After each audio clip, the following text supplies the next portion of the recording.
Bienvenue sur cette vidéo unboxing qui n'en est pas vraiment une puisque la manette est déjà déballée.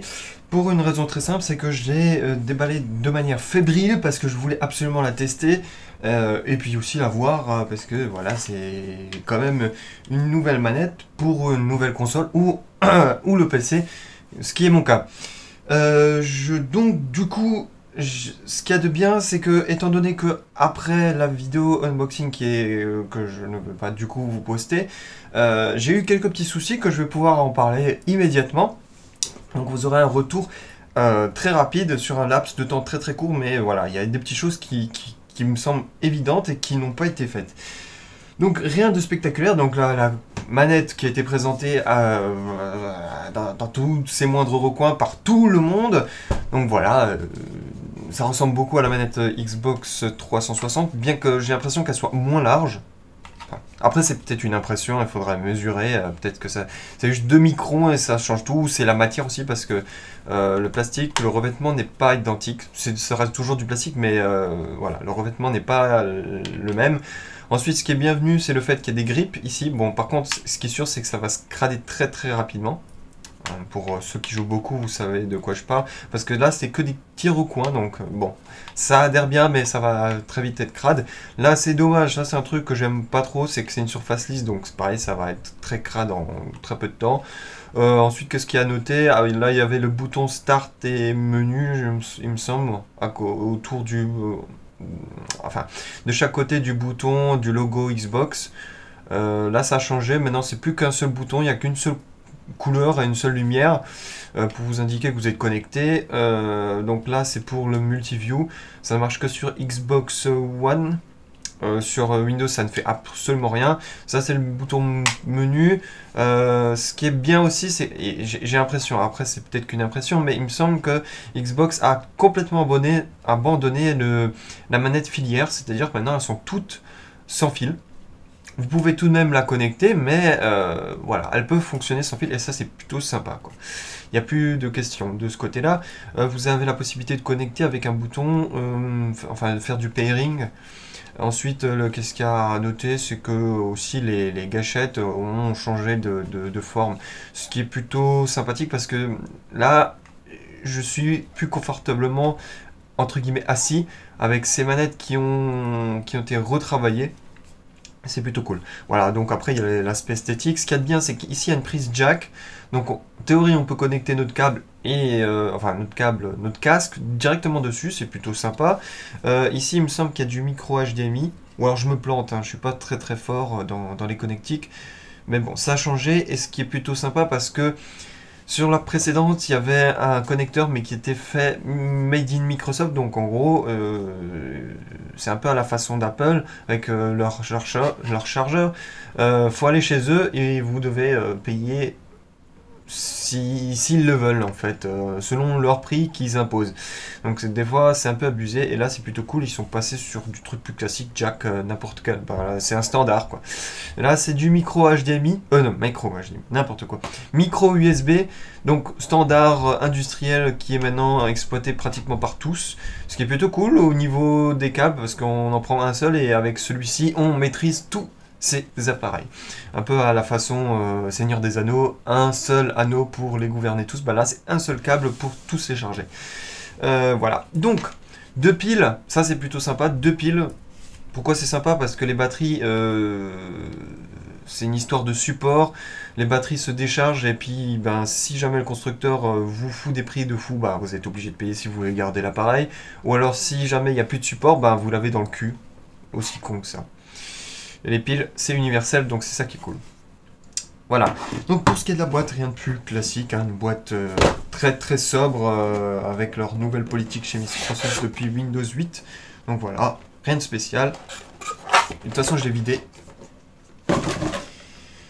Donc ce que nous avions, donc ça c'est la facture, donc ça on s'en fout. Un gros pavé pour vous expliquer toutes les clauses d'avocat, pour qu'ils puissent se prémunir de toute attaque judiciaire. Ensuite, nous avons un firmware update required for additional audio feature. Donc, en gros, si on veut l'audio, il faudra mettre à jour la manette. Mais bon, sur PC, je ne sais pas comment est-ce qu'on la met à jour parce que c'est si j'ai compris la manip, c'est bien la manette qu'on doit mettre à jour, pas le PC ni votre Xbox, c'est bien la manette qui doit télécharger un logiciel sur la manette. Donc bon, je ne sais pas comment est-ce qu'on fait sur PC, est-ce que ça fonctionne, etc. Des questions qui se posent et qui pour le moment n'ont pas de réponse. Enfin, moi j'ai pas de réponse. Ensuite des clauses, encore des clauses, etc. Comme d'hab. Et c'est ça dont je vous parlais. Au tout départ, j'avais eu des soucis. Il y a marqué Quick Setup Guide. Bon, je peux le lire en français, hein, vu que maintenant ils le mettent. Guide de configuration rapide. Alors, il vous explique qu'on peut le connecter sur la tablette Microsoft, n'importe quel PC portable qui a Windows 10. Ah, ça faudrait que j'en reparle, hein, si jamais j'ai oublié, vous me le dites dans les commentaires. Ou votre PC de bureau. Et il vous explique ensuite qu'il faudra appuyer sur le dongle, parce qu'il y a un dongle prévu à cet effet. Un dongle qui est vraiment très large. Alors là, je l'ai connecté à mon PC, mais il fait à peu près cette taille. Attendez, je vais le déconnecter de toute façon pour la vidéo. Hop. Voilà. Il fait cette taille et je trouve ça abusé. Vous avez vu la taille du truc, c'est-à-dire que vous avez ça derrière qui sort. C'est dangereux. En fait, c'est dangereux pour votre ordi et pour votre dongle. Pour une raison très simple, c'est que s'il y a des appareils comme ça qui sortent et que tout d'un coup vous avez un choc et que c'est branché, vous niquez votre dongle ou vous niquez votre prise USB dans le PC. J'ai jamais aimé les gros dongles qui sortaient comme ça, c'est super dangereux, on a très vite fait de taper dedans sans faire exprès, c'est super fragile ces trucs. Enfin, la manière dont c'est construit, c'est pas fait pour durer. Donc, ils nous disent d'appuyer justement ici sur le petit boutonnier haut, de toute façon il n'y a que lui, hein, faut pas se planter. Donc ensuite ça va clignoter, il va vous dire un peu comme si c'était un dongle Bluetooth qui est en train de chercher un appareil sur lequel se connecter. Et à ce moment-là ils disent, il faut appuyer ici derrière sur ce bouton. Alors je sais pas si vous le voyez, mais il y a un petit bouton noir qui a le même logo qui vous indique, et là vous faites marcher vos neurones et vous dites, ah ben dans la logique les boutons ont le même logo, le même signe, ils ont la même forme, la même couleur, etc., le même toucher. Donc il suffit que j'appuie dessus et ça fait un lien. C'est ce que je me suis dit plus et c'est ce qu'ils disent sur le bout de papier. Appuyez sur le bouton de liaison de la manette et avant, ils disent appuyez sur le bouton de l'adapteur sans fil Xbox. Il y a un petit souci, c'est qu'ils ont oublié de préciser, c'est qu'il fallait mettre en marche la manette et que en fait la connexion se faisait automatiquement, c'est-à-dire vous appuyez là-dessus, vous mettez en marche la manette et hop ça se connecte. En gros il faut appuyer 2 secondes là-dessus, mais quand on est un gars qui n'a jamais utilisé de console et qui n'a jamais eu de manette Xbox One avant, on ne peut pas le deviner. Et vu que c'est pas précisé, moi dans un premier temps je me suis dit oh, merde, ma manette ne fonctionne pas. Alors ce que j'ai fait, c'est que j'ai enlevé les piles, j'ai connecté avec le micro USB puisque j'ai voilà, un seul câble pour tous les appareils. Est-ce que ça va l'éteindre? Non, visiblement. Ah, si, ça l'éteint. Donc, un peu comme les PC, vous restez 10 secondes sur le bouton démarrer, ça shut down de manière brute. Donc, je les connais par câble et ça fonctionne. Bon, faites gaffe parce que les piles qu'ils nous fournissent sont pas rechargeables, donc enlevez-les parce que sinon vous allez faire péter votre manette avant même de l'avoir utilisé correctement. Donc, on peut l'utiliser par câble, mais il faudra enlever les piles. Voilà, si jamais un jour vous avez plus de piles ou qu'elles sont toutes déchargées, vous pouvez toujours utiliser ça et c'est plutôt bienvenu. Donc du coup pour le dongle, c'est une explication ils ont sauté une étape et c'est très très con parce que voilà, tout simplement on reçoit le produit et on s'attend à ce que les explications qui cherchent à être simples soient au moins claires et là c'est pas clair du tout. Enfin ils ont sauté une étape et c'est très très con. Ensuite, il nous explique qu'on peut augmenter la qualité, donc en gros, il ne faut pas aller trop loin. On a aussi, ah oui, j'ai oublié de préciser, on a ce câble qui est fourni, ce qui permet en fait de plugger le dongle ici, s'il veut bien rentrer, voilà. Et du coup, de pouvoir le poser sur le bureau pour qu'il ne soit pas caché derrière la centrale, ce qui peut faire des interférences. Voilà. Moi, ça me sert à rien étant donné que je suis assez proche de ma centrale. Donc il n'y avait pas de problème, mais si jamais vous jouez dans un salon et que vous avez votre PC qui est assez loin, assez éloigné, ou vous avez votre console Xbox qui est cachée derrière un tas de décodeurs ou d'autres consoles, c'est toujours bienvenu. Ensuite, qu'est-ce que j'avais d'autre à dire? Si, une chose, mais alors ça, je pourrais pas vous le montrer pas à l'état, pas en l'état comme ça.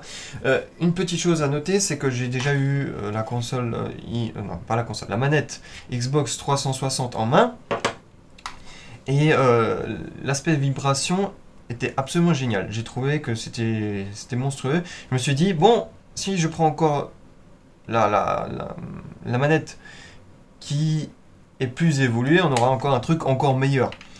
Enfin, ça c'est la théorie. Et dans la pratique, c'est un peu décevant. Parce que autant sur les manettes, les gâchettes, j'ai vraiment l'impression que ça a été... Ils ont bien retravaillé parce que c'est vrai que là, les gâchettes, elles ont une sorte de gomme à la fin qui permet de ne pas taper et de ne pas avoir de bruit. Ça, c'est plutôt cool. C'est surtout bienvenu parce que la manette 360, elle fait du bruit et puis au bout d'un moment, les gâchettes enfin, meurent, quoi. Bon, je pense que ça va être le cas avec celle-là au bout d'un certain temps, mais bon, pour le moment, j'ai un bon avis là-dessus.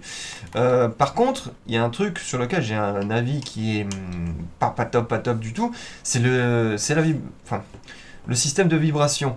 Il fait un bruit monstrueux par rapport à la 360. Ou alors la 360 faisait autant de bruit, mais je m'en rendais pas compte. Là, ça fait un bruit